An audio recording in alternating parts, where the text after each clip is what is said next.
guys, it's Melanie with Blue Moon Rising. I'm here to answer a bunch of your guys' questions about how to do a spell, specifically a candle spell. So stay tuned if you want to know all about how to do a candle spell. So, first, what you need to do is you need to pick a candle. And the candle color needs to correspond with what you want to manifest. So I've got a couple candle colors here that we're going to go over, but you can do a lot more research on your own and determine which color is the best for you. First, white. White is great for cleansing and purification. White actually encompasses all of the colors in the rainbow, so if that's all that you have, that will work for any spell. However, if you want it to be more potent and more accurate, you need to choose a color that is not white, unless what you're trying to do is cleanse and purify. Let's see. So blue is for healing, peace, and because blue corresponds with the element of water, you're going to use that for controlling emotions. It's great for if you have anxiety and you want to feel more calm and relaxed. That's a great color to use. Red, so red corresponds with Mars, which is a very aggressive energy. I wouldn't really recommend using red for love spells. I would really recommend using red for a sex spell, and for vitality, fertility, defense, lust. It's great, it's powerful, it's a fast-acting color. It corresponds with the element of fire. So you will use that for a sex spell, power spell, that kind of thing. Let's see, orange. Orange is great for energy, stamina, confidence, self-esteem, and weight loss. Purple is good for psychic abilities. Yellow is good for creativity, concentration, happiness. And so yellow is good for anything that's thought related. So let's say that you want to put a thought into somebody's head. You want somebody to think about you. You're going to use a yellow candle for that. Let's see. So pink is great for love. Pink is a combination of white, which is pure, and red, which is lust and just, sex. So you really want to use pink for love spells. That's great for love spells. Let's see. Green is also really good for love spells because green corresponds with the planet Venus. And Venus rules love and relationships and beauty. So that is a great color to use for love spells. I like to use it in my love spells. Let's see. Oh, green is also great for money. Green corresponds with the element of earth, so it's wonderful for money spells. And black is great for protection, banishing, removing grief, and removing curses and hexes. White is, reflecting all colors of the rainbow, but black is absorbing. So black is great for just absorbing all kinds of horrible things that you don't want to have in your life. So if I'm feeling sick, if I have a stomach ache, I will use a black candle to absorb that.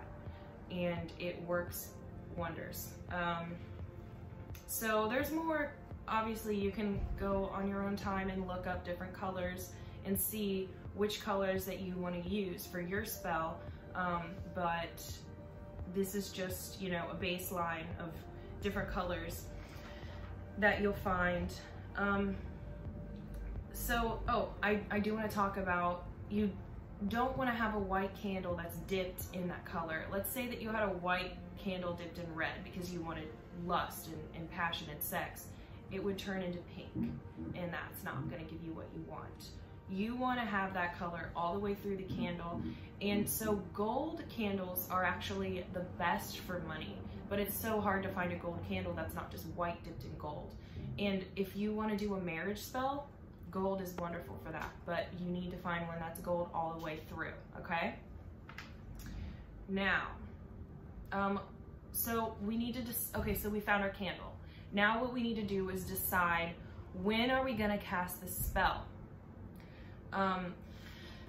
If you don't work with the phases of the moon, you are gonna be very disappointed with the results of your spell.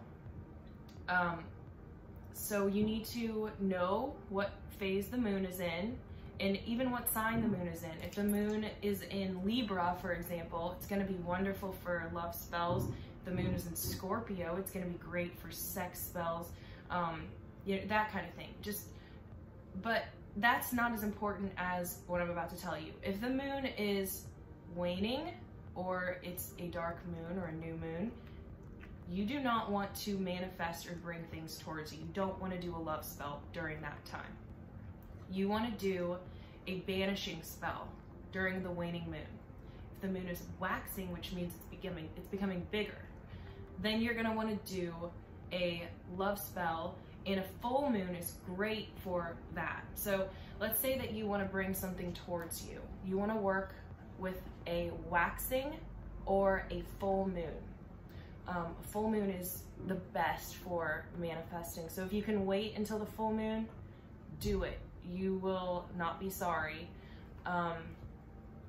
Let's see. And okay, so the moon is void of course sometimes. It can happen throughout the day several times. If you do a spell during a void of course moon, you will not get results. So if you've done a spell and you didn't get results, it's possible that you did it during a void of course moon. So you need to look it up. There's apps that will tell you. You can just do a Google search, figure out if the moon is void of course and when the moon is going void of course, so that you can schedule your spell casting around that. Okay? So make sure that the moon is not void of course. If you're bringing something in, make sure that the moon is waxing, not waning, or it is full. If you are pushing something away, you're banishing. Let's say you're doing a weight loss spell. You want to wait until the moon is waxing. That is going to be not waxing, waning. So banishing, waning, bringing something in, waxing, okay? All right, so the timing. So you've got your candle, and now you know when you're going to do it. Okay, so now it's time. Okay, if you want to harvest moon water before, that's great. I sell it in my shop. Doing a little promo here. I've got moon water in Libra, Scorpio, and Virgo right now, and I've got waning moon water as well. So if you're going to do a love spell, I recommend using Libra. You know, a sex spell, Scorpio, I said that earlier, but the moon water, basically what you do is you wait until the full moon, you place a glass bottle or a glass bowl out under the moon, and you take it in, you bring it inside before the sun comes up. So the water will absorb the properties of that full moon, and it will just give a boost to the spell that you're gonna do. So that is a great thing to do, is to incorporate moon water. So if you wanna plan a spell a couple months in advance, you are able to harvest some moon water beforehand. If not, you can purchase it. I have it in my Etsy shop, Blue Moon Rising. So next, you need to gather all your ingredients. You're gonna need a candle, and really all you need is a candle. But if you wanna be a little extra, which if you're watching this, you probably do, and you might be one of my clients that has been asking me questions on how to do this, so this is for you. So you've got your candle, and you probably have some oil, which maybe you made or maybe you purchased in my shop. I sell a bunch of different oils, including custom made. So if you have a specific person that you want to target or a specific situation, I will charge this oil, and I will look at the photo, and I will make this oil specific for your situation. Or I also sell different oils for different situations. This is my marriage proposal oil for a marriage spell, which is a very popular one right now. But you can make your own oil. So you get your candle, you get your oil, and so let's say that it's time to cast the spell. The first thing that you need to do is you need to cleanse the space. You can do this with sage. You can do this just by telling negativity to leave and opening a window. if you do that, whatever you decide to do, you need to go to each room in your home, and you need to have an open window somewhere in the house, and you need to either sage every single room or go into each room and say, negativity, you need to leave, or negative energy, leave. Then it's time for you to cast your circle. Cast your circle somewhere that you're going to be doing the spell. I'm not going to go into how to cast a circle. If you don't know, look it up, or I'm probably going to do a video on this eventually, but you need to cast a circle. Now it's time to do your spell. So what you need to do is you start by taking the candle in your right hand, okay? Now, if you want to do a sigil, I highly recommend doing a sigil. You can do this first, creating a sigil, and just like the circle casting thing, I'm not going to go into how to do it. Look into it, and I will probably have a video on this eventually. So yeah, do the sigil first, cast the circle, do the sigil, and then you're going to hold the candle in your right hand, and you're just going to meditate on the results, okay? So let's say that you're doing a marriage proposal spell, okay? So you're going to hold the candle in your right hand, and you're going to really picture this person, or, you know, just a person bending down on one knee in front of you and asking if you'll marry them, okay? And you're gonna picture it and feel the emotions that you feel. It's all about emotions, it's all about feeling. You are extremely powerful when you feel, okay? So hold the candle, and you're gonna feel that feeling, okay? You're gonna feel so happy, whatever feeling that you would feel. Maybe you'll even start to cry, and you're just going to feel how it feels, okay? And then you're going to place the candle on top of the sigil, if you have one, which I highly recommend that you do. And you're going to, first you're gonna put the oil on. So you're gonna take your oil. So let's say we're doing the marriage spell. You take your marriage oil, and you're going to start from the top of the candle, bringing the oil down to you, towards you, okay? If you are doing a banishing ritual, you need to start from the bottom and bring it away from you. The whole candle needs to be covered in the oil, okay? And I have another video where I explain how I use moon water in my spells. I actually place my candle in a little bowl of moon water, and I will put herbs inside of it and then set that on top of the sigil. You don't have to do that, but I usually do. I think it's great, but you don't have to.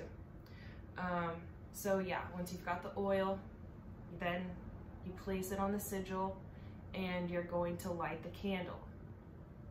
Now you need to just really meditate some more and stare into the flame, and just know that what you've manifested is on its way to you now. You can just kind of zone out and look into the flame, and after a little bit, you can close the circle. Make sure to close it. You never want to forget to leave an open circle. That's not a good idea. But then you can leave the circle once it's closed, but you need to keep the candle going. Don't burn your house down. Be careful. It is a flame, and you are doing magic, but and it needs to burn down on its own. Don't blow it out. If you have to extinguish it, do not blow it out. Pinch it out or do something else. Do not blow it out. Yeah. So let it go down until it goes out on its own, and then you will take the remains of the candle, take the sigil. So if we're doing a marriage spell or a love spell or something, money spell, something's coming in, right? You want the remains of this somewhere close to you. So you're gonna bury it in your yard. If it's a banishing spell, if you you are getting rid of a stomach ache or a person you don't like, you're gonna just throw it away, get it away from you. You throw it away in some other trash can that's not even in your house. Just get rid of it. It's not important, you don't need it. Yeah, so that is it. Hopefully I didn't forget anything. I love you guys. This is for you guys who ask me questions, my customers, and yeah, thanks for watching.